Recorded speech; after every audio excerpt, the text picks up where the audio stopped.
So hello guys, welcome back to the next tutorial. So in this tutorial we'll learn how to interface the keypad with the Altoon 3D and motor.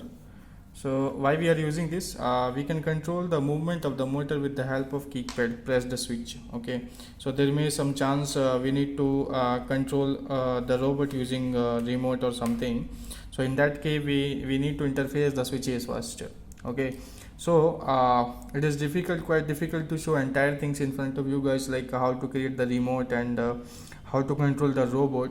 Okay, so what I'm going to do, I'm going to explain here in that we are interfacing the keypad. Okay, with this keypad I will press some switches. So based on these switches, what will happen, the movement of the robot will get affected. Okay, now it is in a static position.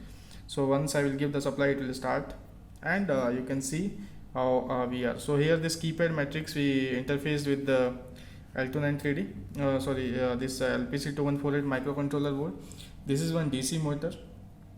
So the two terminal of this is connected with the Altoon 3D motor driver module, and the power supply I given separately. So you need to give the 12 volt ground power supply to this Altoon 3D motor driver module, and two data pins it is connected from the LPC2148 to this one, so to control this one. So what will happen, based on our input provided from the keypad, the microcontroller will receive the data, and then it will give the output. So based on the output of this one, this motor will rotate. If the value is 10, it will move in a one direction, either forward or reverse, or clockwise or anti-clockwise. If we are providing some different set of values, then it will rotate in a different way. If suppose it is a 0 1, it will rotate in a reverse direction, or you can say anti-clockwise direction. If the value is 1 1 or 1 0 or 0 0, then it will stop. Okay, so these three operations I'm going to show you. Okay, so based on that you can get the idea, and with the same concept we can implement these three things in for some different applications, but the basics will remain same. Okay, now you can see the output. I'm going to show you the demo. So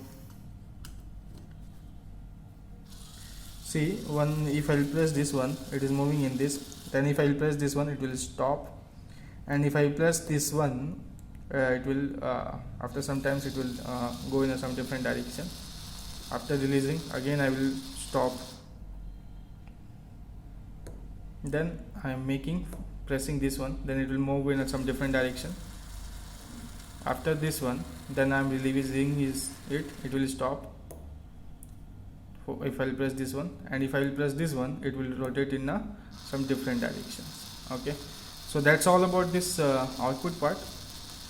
We can meet in the next tutorial. Thanks for watching this video.